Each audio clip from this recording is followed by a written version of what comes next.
integrate it, add wings to your career. Welcome friends, Rajasthan art and culture हम पढ़ रहे थे। राजस्थान के लोक देवताओं में पंचपीर हमने पढ़ लिया था।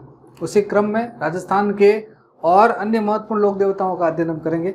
चलिए स्टार्ट करते हैं। लोक देवता जिनका नाम है देवनारायण जी।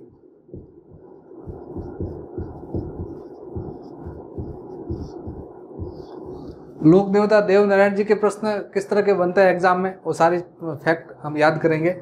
इनके परिवार परिचय का प्रश्न, इनके जन्म से संबंधित प्रश्न, इनका मुख्य मंदिर कब है, कहाँ पर है, मेला कहाँ पर लगता है, ये सारे फैक्ट आपको याद करने हैं। सबसे पहले समझते हैं परिवार परिचय।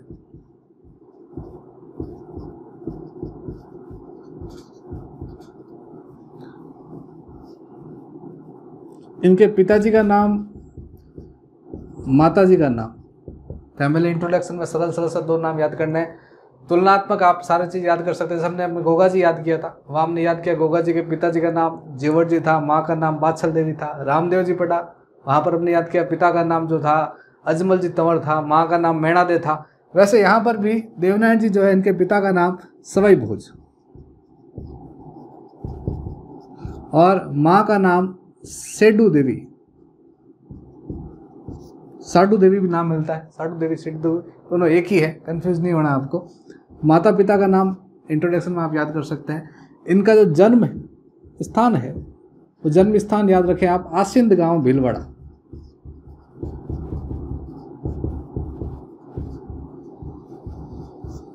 आसिंद गांव भीलवाड़ा में इनका जन्म हुआ।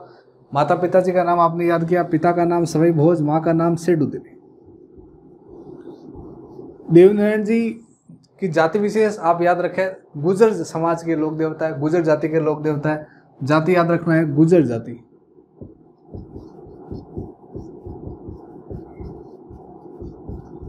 गुर्जर जाति के राजस्थान में दो महत्वपूर्ण लोक देवता है। एक नाम था देवनारायण जी, एक और नाम याद रखना आपको देव बाबा। देव बाबा नाम के जो लोक देवता है वो भी गुर्जर जाति के हैं, और देवनारायण जी ये भी गुर्जर जाति के हैं। इन्हीं देवनारायण जी के मेले का आयोजन कब होता है और कहाँ पर होता है।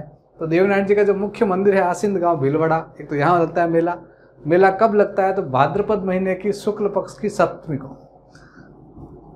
भाद्रपद महीना शुक्ल पक्ष और सप्तमी तिथि को ये मेले का आयोजन होता है। मुख्य मेला जो लगता है वो आसिंद गांव भीलवाड़ा में लगता है।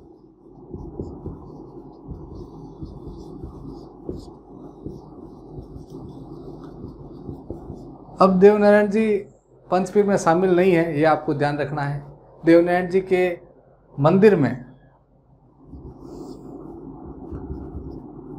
दूध और दही से बनी सामग्री को भोग लगाया जाता है। आप सरल चीज़ें आराम से याद कर सकते हैं। दूध की रबड़ी, दूध, खीर, दही, ये सारी चीज़ें जो है प्रसाद के रूप में चढ़ाई जाती है इनको। देवनारायण जी को ईंटों के लोक देवता उपनाम से भी जाना जाता है। कई बार प्रश्न पूछ ले आपसे, ईंटों के लोक देवता उपनाम से कौन से लोक देवता जाने जाते हैं। ऊंट पूछ ले, ऊंटों के लोक देवता हो जाएगा पाबू जी, और ईंटों के लोक देवता पूछे तो वो याद करना आपको देवनारायण जी। तो उपनाम भी आप याद रखें, उपनाम जो है वो हो जाएगा ईंटों के लोक देवता।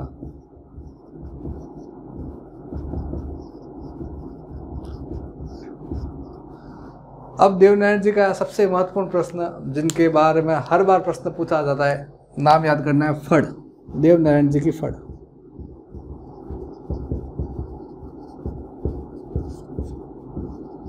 फड़ पेंटिंग हम पढ़ते हैं कि कपड़े पर किसी विशिष्ट व्यक्ति के जीवन चरित्र को दर्शाना, जिसको हम फड़ पेंटिंग कहते हैं। देवनारायण जी की जो फड़ है, इसकी बहुत सारी विशेषताएं, इनके प्रश्न बनते हैं एग्जाम में। आपसे पूछे कि सबसे बड़ी फड़ किसकी है, या सबसे लंबी फड़ किसकी है, सबसे छोटी फड़ किसकी है, ऐसी फड़ जिस पर सर्वाधिक चित्रांकन है, सबसे अधिक पेंटिंग किस फड़ पर की गई है। इन सारे प्रश्नों का जो उत्तर होगा वो हो जाएगा देवनारायण जी की फड़। तो आप फैक्ट याद रखें, सबसे लंबी फड़, सबसे छोटी फड़ भी देवनारायण जी की है। दोनों अलग अलग हैं, सबसे लंबी अलग है, सबसे छोटी अलग है। सबसे छोटी जो है वो एक डाक टिकट है। देवनारायण जी की फड़ का एक डाक टिकट बना हुआ है। डाक टिकट का जो आकार होता है 2 सेंटीमीटर × 2, इस साइज का जो है छोटा सा एक डाक टिकट है, जिस पर देवनारायण जी की फड़ पूरी बनाई हुई है, वो सबसे छोटी फड़ है। प्रश्न बनता है किस लोक देवता की फड़ पर डाक टिकट भी जारी हो चुका है, तो उत्तर आपको याद करना है, देवनारायण जी की फड़ पर डाक टिकट भी जारी हो चुका है। एक और विशेषता इस फड़ की कि सबसे अधिक चित्रांकन, सबसे अधिक पेंटिंग जो है किस लोक देवता के फड़ पर है, तो देवनारायण जी की फड़ जो है वह सर्वाधिक चित्रांकन है। फड़ में बहुत सारे लोक देवताओं की फड़ बनी हुई, जैसे हम रामदेव जी की फड़ भी पढ़ते हैं, पाबू जी की फड़ भी पढ़ते हैं, देवनारायण जी की फड़ भी पढ़ते हैं। सबसे महत्वपूर्ण देवनारायण जी की फड़ है। देवनारायण जी की फड़ के लिए आपसे पूछ ले कि सबसे प्रसिद्ध फड़ कौन सी है, तो आपको उत्तर हो जाएगा पाबू जी की फड़। और बाकी ये तीनों प्रश्न पूछ ले कि सबसे लंबी फड़, सबसे छोटी फड़ या सबसे अधिक चित्रों वाली फड़, तो इन सब का उत्तर आपको याद रखना है देवनारायण जी की फड़। ये देवनारायण जी के कुछ बेसिक किस्से जो प्रश्न हैं जो बहुत बार पूछे जाते हैं, ये सारे आपको याद होने चाहिए। देवनारायण जी के बाद एक और अन्य महत्वपूर्ण देवता जो है वो हम पढ़ते हैं। एक छोटा सा फैक्ट आप और याद रखें,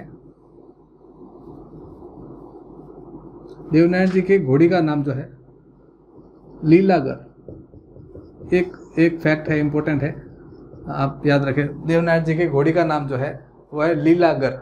रामदेव जी के घोड़े का नाम है लीला। रामदेव जी जो लोक देवता हम पढ़ते हैं उनके घोड़े का तो नाम है लीला, और लीलागर जो है वो जो है देवनारायण जी के घोड़े का नाम हो जाएगा।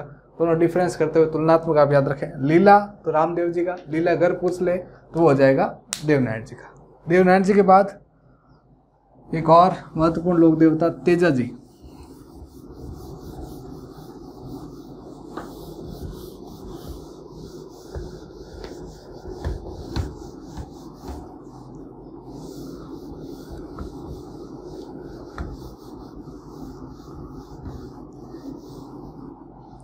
लोक देवताओं का अध्ययन हम कर रहे हैं और अब तक हमने देवनारायण जी का अध्ययन किया है। अगले लोक देवता है तेजा जी। तेजा जी लोक देवता जिनकी जाति कौन सी है, इनके मुख्य मंदिर कहाँ कहाँ पर है, मेला कब लगता है, तेजा जी के जो प्रश्न बनते हैं सारे हम याद करेंगे। लोक देवता तेजा जी में पहला फैक्ट आपको याद करना है, वो याद रखना है कि पंचपीर में शामिल नहीं है। ये सबसे इंपॉर्टेंट फैक्ट है जिसके प्रश्न बहुत बार पूछा गया है कि पंचपीर में शामिल लोक देवता कौन नहीं है, तो तेजा जी नहीं, याद रखना। पंचपीर में तेजा जी को शामिल नहीं है। तेजा जी जो है इनका जन्म स्थान है खड़नाल। जन्म स्थान याद करना है, खड़नाल नागौर। तेजा जी का जन्म स्थान खड़नाल नागौर, सरल सा फैक्ट याद करना है। जाति जो है इनकी है जाट। गोत्र भी आप याद रखें, गोत्र है धौलिया। गोत्र धौलिया जाति जो जाति है वो जाट, और पंचपीर में शामिल नहीं है। जन्म स्थान जो है वो इनका हो जाएगा खड़नाल गांव नागौर। इसी खड़नाल गांव नागौर जो इनका जन्म स्थान है, यहाँ पर इनका एक मुख्य मंदिर भी बना हुआ है। तो मुख्य मंदिर जहाँ पर जन्म स्थान है वहाँ पर इनका मुख्य मंदिर बना हुआ है,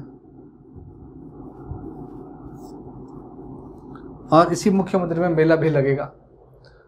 घोड़ी का नाम भी आप याद रखें, तेजा जी की घोड़ी का नाम है लीलन।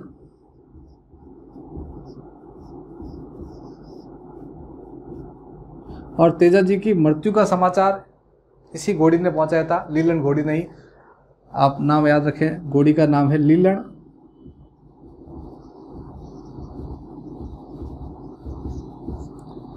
अब एक छोटा सा फैक्ट और याद रखना आपको कि तेजा जी भी जो है वो गायों की रक्षा करते हुए बलिदान होते हैं, अपना प्राण न्यौछावर कर लेते हैं। जैसे हमने याद किया गोगा जी, हमने याद किया पाबू जी, ये दो लोक देवता गायों को बचाते हुए प्राण त्यागते हैं। वैसे वैसे तेजा जी भी ऐसा ही होता है तेजा जी के साथ। तेजा जी जो है, तेजा जी की एक नाम आपको याद करना है, स्थान है मेर, जो कि सिरोही जिले में है। मेर जो है वो सिरोही में है। यहाँ के लोग गायें चोरी कर लेते हैं,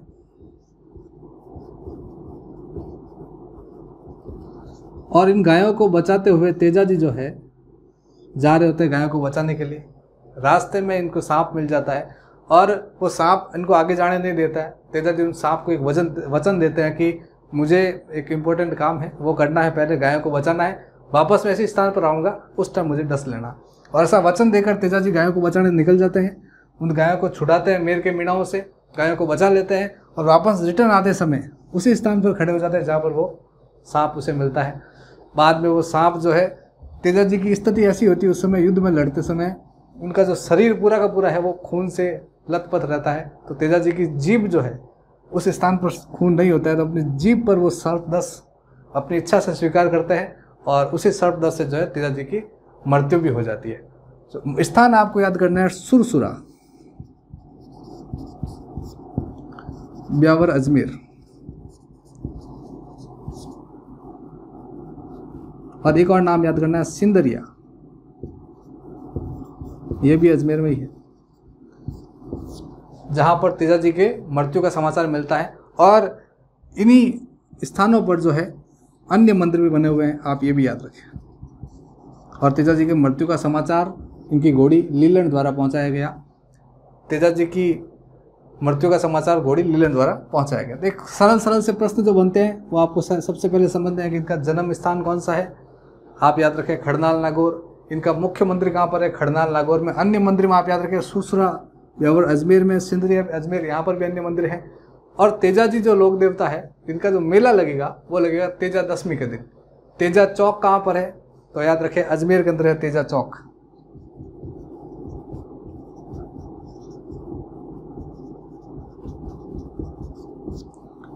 तेजा जी का जो मुख्य मेला लगता है वो लगता है तेजा दशमी को।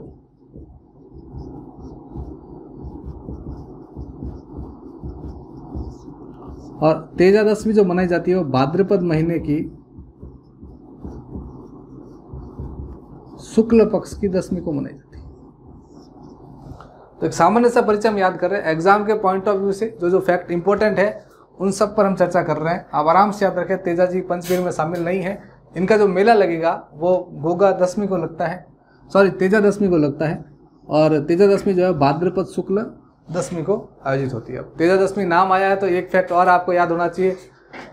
तेजा दशमी जो है इसी दिन राजस्थान का एक और मेला लगता है जिसे हम पढ़ते हैं कि राजस्थान का एकमात्र वृक्ष मेला,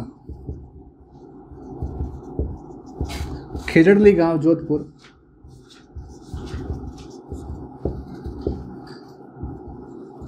और ये खेजड़ली गांव जो कि जोधपुर में है, इस स्थान पर अमृता देवी विष्णु के नेतृत्व में एक आंदोलन हुआ राजस्थान में जिसको मारवाड़ का चिपको आंदोलन कहते हैं। उस आंदोलन में लगभग 363 लोग शहीद हुए थे पेड़ को बचाने के लिए, खेजड़ी वृक्ष को बचाने के लिए। ये घटना लगभग 18वीं शताब्दी की 1730 की घटना है। और इस घटना को यादगार करते हुए हर साल एक मेला लगता है इसी खेजड़ी गांव जोधपुर के अंदर, जिसे विश्व का एकमात्र वृक्ष मेला कहते हैं। ये विश्व का एकमात्र वृक्ष मेला है। और ये जो मेला लगेगा खेजड़ी गांव जोधपुर में लगता है, ये मेला भी इसी तेजा दशमी के दिन लगता है। ये तेजा दशमी के दिन ही ये मेला लगता है खेजड़ी गांव जोधपुर के अंदर। डेट एक है तेजा दशमी।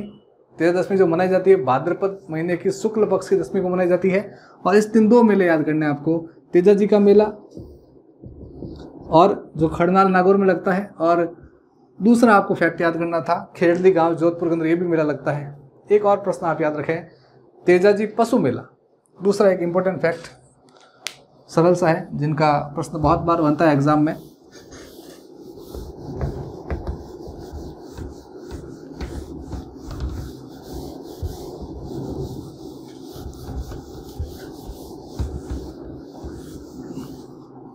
तेजा जी पशु मेला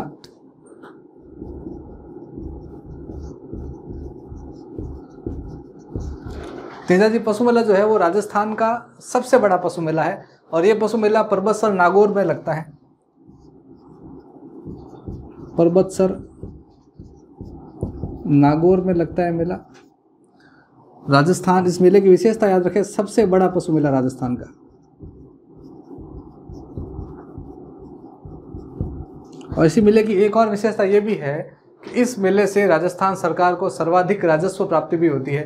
राजस्थान गवर्नमेंट को सर्वाधिक राजस्व प्राप्ति इसी मेले से होती है। राजस्थान सरकार को सर्वाधिक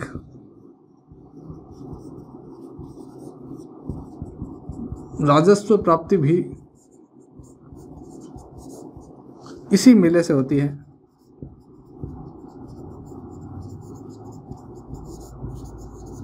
ये तेजा जी पशु मेले के कुछ फैक्ट सरल सरल से लोग देता तेजा जी हम याद कर रहे हैं तो साथ साथ ये भी आप याद कर सकते हैं। तेजाजी पशु मेला परबसर नागौर में लगता है, सबसे बड़ा पशु मेला है राजस्थान का, और सर्वाधिक राजस्व गवर्नमेंट को ये मेला देता है।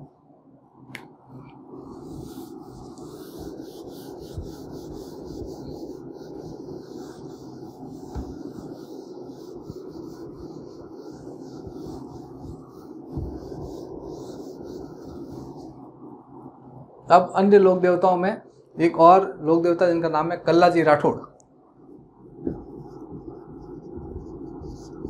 कल्लाजी नाम आप याद रखें, कल्लाजी राठौड़। राठौड़ जाति के हैं, राजपूत जाति, राठौड़ वंश। कल्लाजी राठौड़ का एक उपनाम जो है, बहुत बार प्रश्न बनता है, उपनाम आप याद रखें। उपनाम इन्हें कहते हैं 4 हाथ वाले लोक देवता। 4 हाथ वाले देवता जो है, इस उपनाम से कल्लाजी राठौड़ को जाना जाता है। और दूसरा इंपॉर्टेंट फैक्ट और आप याद रखें, एक कल्लाजी राठौड़ जो है, इन्हें शेष नाग का अवतार भी माना जाता है। शेष नाग का अवतार कल्लाजी राठौड़ को माना जाता है। 4 हाथ वाले लोक देवता भी माना जाता है। और कल्लाजी राठौड़ है, जब मेवाड़ का इतिहास हम पढ़ते हैं और जब मेवाड़ का तीसरा शाखा पढ़ते हैं तो कल्लाजी राठौड़ के बारे में जयमल पत्ता के साथ एक वीरतापूर्ण इनके संघर्ष की स्थिति हमें देखने को मिलती है। 4 हाथ वाले लोक देवता संज्ञा मिलती है इनको। और वास्तव में 4 हाथ नहीं होते हैं। युद्ध स्थल में जयमल को जब चोटिल हो जाता है तो उसको अपने कंधों पर बैठाकर युद्ध में लड़ते हैं, और कुछ ऐसा दृश्य देखते हुए उन्हें 4 हाथ वाले लोक देवताओं की संज्ञा दी जाती है। और राजस्थान के एक ऐसे लोक देवता हैं, इन्हें शेष नाग का अवतार भी कहा जाता है। एक और फैक्ट आप याद रखें इनके बाद, एक उपनाम है गरीबों के लोक देवता।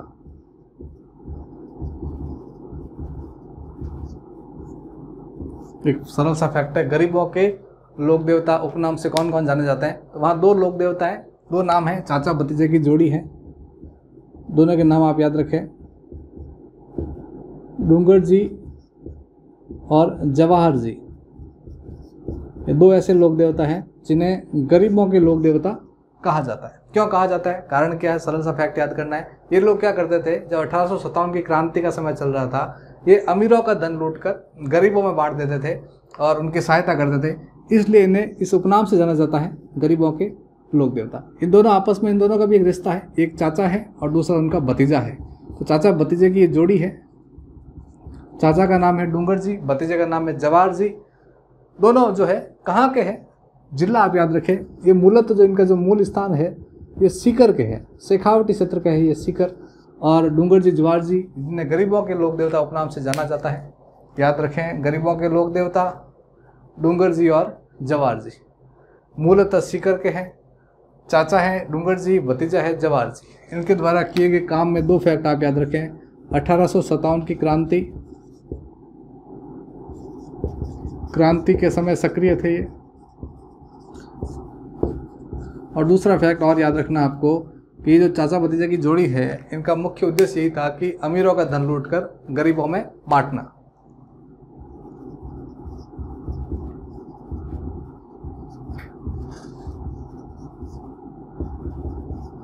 गरीबों में बांट देते थे। इस प्रकार इन्हें गरीबों के लोक देवता नाम से भी जाना जाता है। मूल नाम इनका जो है डूंगर जी और जवाहर जी। इनका अन्य नाम भी मिलता है, डूंगर जी को बलजी नाम से भी जाना जाता है और जवाहर जी को भूरजी नाम से भी जाना जाता है। अन्य नाम भी आप याद रखें, बलजी और भूरजी, ये भी अन्य नाम है इनके। और इनके प्रश्न भी बहुत बार पूछ लिया जाता है कि गरीबों के लोक देवता नाम से कौन प्रसिद्ध हुए। सरल सरल से फैक्ट है, तो आप सारी चीज़ें याद रख सकते हैं। तो हमने पंचवीर पढ़े, उनके बाद कुछ प्रमुख लोक देवताओं पढ़ रहे हैं। और प्रमुख लोक देवताओं में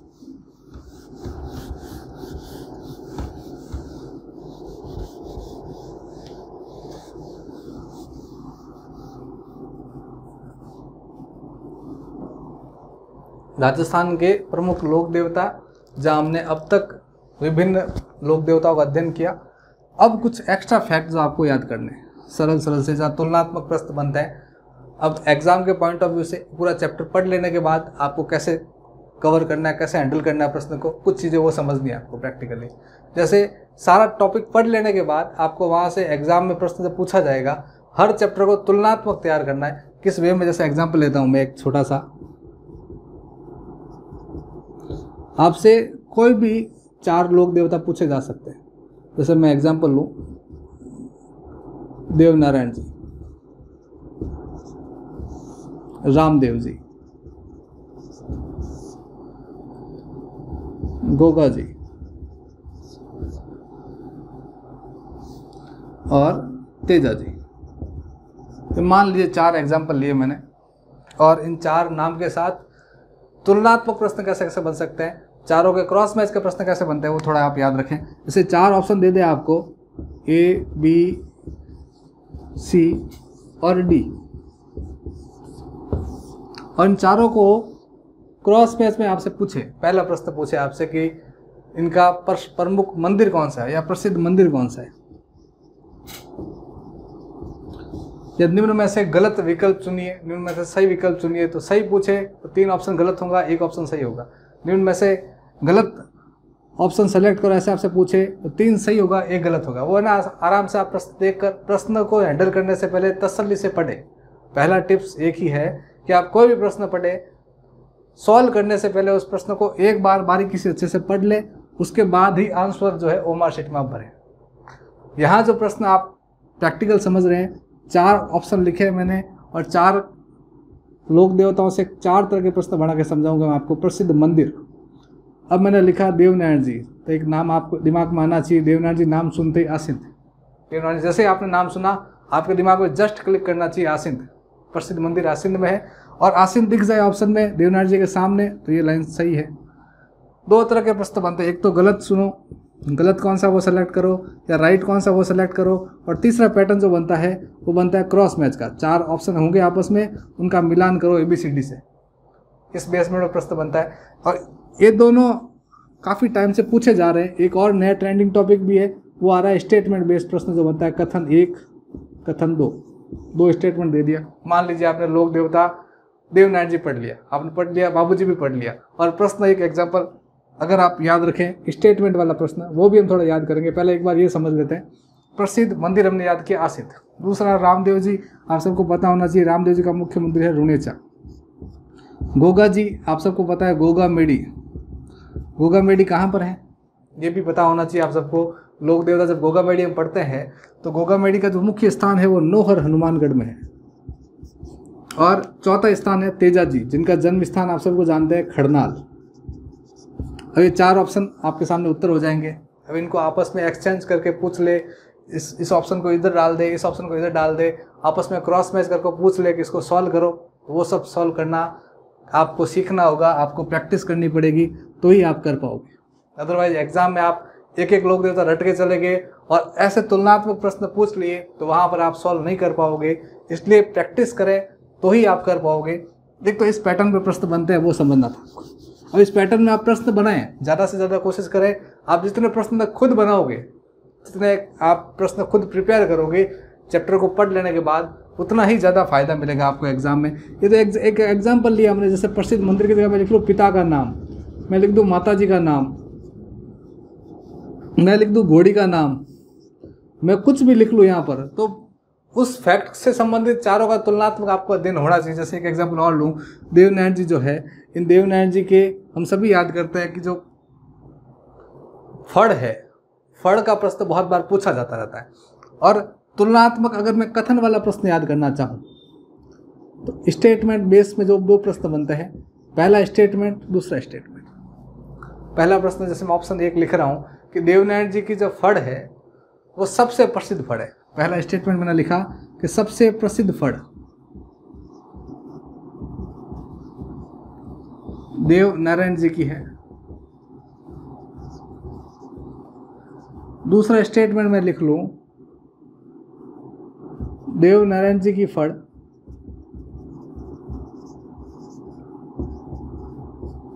पर डाक टिकट जारी हुआ। ये 2 स्टेटमेंट है। अगर आपने देवनारायण जी पढ़ा है, देवनारायण जी के फड़ के बारे में आपने चैप्टर तैयार कर रखा है, तो ही आप ये प्रश्न सॉल्व कर पाओगे। 2 स्टेटमेंट है और ऑप्शन जो बनेंगे आपके सामने, option A, B, C, D। Option कथन 1 सही है, A सही, कथन B सही, A व B दोनों सही, और A व B दोनों गलत। इस बेसमेंट में जो आया 4 ऑप्शन आपको क्लिक करने पड़ेंगे, आराम से आप सीख पाएंगे, कर पाएंगे। प्रश्न जो लिखा हुआ है, प्रसिद्ध फड़ किसकी है? देवनारायण जी की, पहला कथन है। दूसरा कथन कहा गया है कि देवनारायण जी की फड़ जो है उस पर डाक टिकट जारी हो चुका है। आप पढ़ते हैं जब देवनारायण जी का फड़, हमने देवनारायण जी का जब अध्ययन किया था तो याद किया था कि देवनारायण जी की जो फड़ है वो सबसे बड़ी फड़ है या सबसे लंबी फड़ है, सबसे छोटी फड़ भी है, और डाक टिकट भी जारी हुआ। ये सारा चीज़ें हमने पढ़ी थी देवनारायण जी की फड़ के बारे में। और एक लाइन जब पाबू जी की फड़ पढ़ी थी हमने, तो हमने पाबू जी का परिचय याद किया और पाबू जी की फड़ पढ़ी। वहाँ ये भी पढ़ा था हमने कि सबसे प्रसिद्ध फड़ पाबू जी की है और पाबू जी के फड़ का वाचन बीमार ऊंट को स्वस्थ करने के लिए किया जाता है। पाबू जी के फड़ का वाचन रात्रि में किया जाता है। मतलब इस स्टेटमेंट को जब आप पढ़ते हो तो दोनों चीज़ें आपके दिमाग में क्लिक करनी चाहिए। जैसे दोनों क्लिक कर लेगी दिमाग में तो वहाँ से आप क्वेश्चन आराम से पुटअप कर पाओगे, आराम से सॉल्व कर पाओगे। आपने पहली लाइन पढ़ी, सबसे प्रसिद्ध फड़ जो है वो देवनारायण जी की फड़ है, या आपको लगता है कि उत्तर जो है वो पाबू जी होना चाहिए, मतलब ये लाइन जो है वो गलत है। दूसरा स्टेटमेंट आप पढ़ते हो कि देवनारायण जी की जो फड़ है पर डाक टिकट जारी हुआ, हमने पढ़ा था देवनारायण जी की फड़ पर डाक टिकट जारी हो चुका है, तो ये लाइन जो है वो करेक्ट है। अब इस प्रश्न को पढ़ लेने के बाद, कंटेंट पढ़ लेने के बाद, इस तरह के प्रश्न जब आप सॉल्व करोगे, वहाँ जब एग्जाम अगर आपने कंटेंट नहीं पढ़ा तो ये सारे के सारे ऑप्शन जो है आपको इक्वली लगेंगे, कुछ समझ में नहीं आएगा। यहाँ जो इस प्रश्न का उत्तर होगा, पहला कथन तो है गलत और दूसरा कथन है सही, तो ऑप्शन बी जो लिखा हुआ है दूसरा कथन सही, ये हो जाएगा सही। तो इस पैटर्न में आप प्रश्न प्रिपेयर करें, cross match pattern, statement pattern, और इस बेसमेंट में अगर आप चैप्टर तैयार करते हैं, राजस्थान जीके के जितने भी टॉपिक हैं बहुत ही आसान है, बहुत आराम से कर सकते हैं आप, इजी है। समझना पड़ेगा आपको, एक बार समझ लिया, सीख लिया, फिर कोई टेंशन वाली बात नहीं है, आराम से आप कर पाएंगे। इस पैटर्न वाइज हर टॉपिक को पढ़ने के बाद इस पैटर्न में ज़्यादा से ज़्यादा सवाल बनाएं, आप खुद प्रैक्टिस करें और प्रैक्टिस ही आपकी सफलता बनाएगी। प्रैक्टिस मेक्स मैन परफेक्ट, ऐसा मैं मानता हूँ। और आज का वीडियो जहाँ हमने राजस्थान के प्रमुख लोक देवताओं का अध्ययन किया और लोक देवताओं के साथ साथ हमने एक छोटा सा प्रैक्टिस सेशन भी लिया। इस प्रैक्टिस सेशन का एग्जाम्पल के बेस में हम ये सारी चीज़ें सीख सकते हैं कि कैसे आप एग्जाम में जाने से पहले हर टॉपिक को तैयार करें। राजस्थान जीके के जितने भी टॉपिक हम पढ़ रहे हैं, हर टॉपिक को पढ़ लेने के बाद, तैयार कर लेने के बाद, इस तरह आप ज़्यादा से ज़्यादा सवाल बनाएं और उनको सॉल्व करें, सीखें, प्रैक्टिस करें। और भी कोई दिक्कत है, कोई डाउट है तो आप कमेंट बॉक्स पर लिखें, और कोई समस्या है, कुछ समझ में नहीं आ रहा तो कमेंट बॉक्स में लिखें। वीडियो अच्छा लग रहा है तो लाइक भी करें, शेयर भी करें। चैनल पर नए हैं तो हमारे चैनल को सब्सक्राइब भी करें। आप मुझे भी सोशल मीडिया पर फॉलो कर सकते हैं, प्रदीप राजपुरोहित नाम से। तो आज का ये वीडियो जहां राजस्थान के महत्वपूर्ण लोक देवताओं का हमने अध्ययन किया, अगले क्रम में राजस्थान के महत्वपूर्ण लोक देवियों का अध्ययन हम करेंगे। मिलते हैं एक और नए वीडियो के साथ, तब तक के लिए धन्यवाद। जय Hind. Thank you for watching the video. Please like, share and subscribe the channel Integrated.